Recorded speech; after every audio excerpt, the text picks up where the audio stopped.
diskarte o diploma. Sa lipunan natin ngayon na hindi mo-ari ang nararapat, ay may palaging tanong sa mga kabataan o kahit sa mga matatandang naghahanap ng trabaho, pangkabuhayan at ng pang-araw-araw na pagkakakitaan. Diploma o diskarte, ano nga ba ang magandang panlaban at mas matitimbang?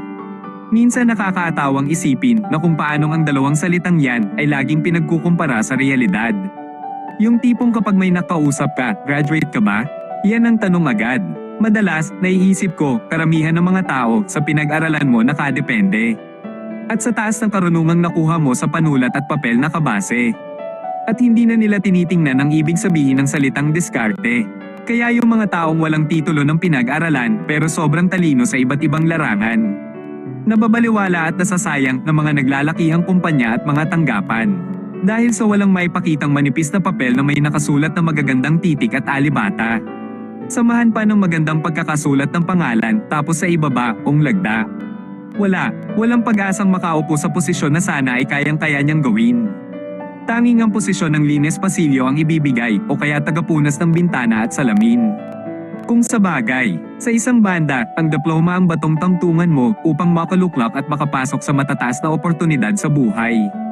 Ito rin ang sandata, armas o baluti na pwede mong gamitin laban sa mapanghasgang lipunan ng mga isip na patay.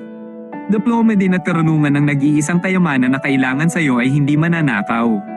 Kahit saan ka magpunta, ang dunong na taglay mo ang magpapakita sa mga tao na ang pagkatao mo ay hindi ampo. May mga pagkakataon sa buhay natin na mararamdaman natin ang pagsisisi dahil sa mga lumampas na oportunidad.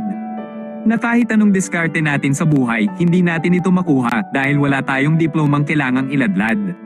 Pero bakit nga ba kailangang pagtalunan pa kung anong mas matitimbang?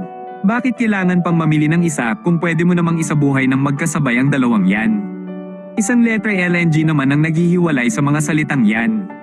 At nagiging sanhi ng hindi malaman na dahilan ng pagpipilian. Letrang O, hindi na natin kailangan itanong kung diploma o diskarte.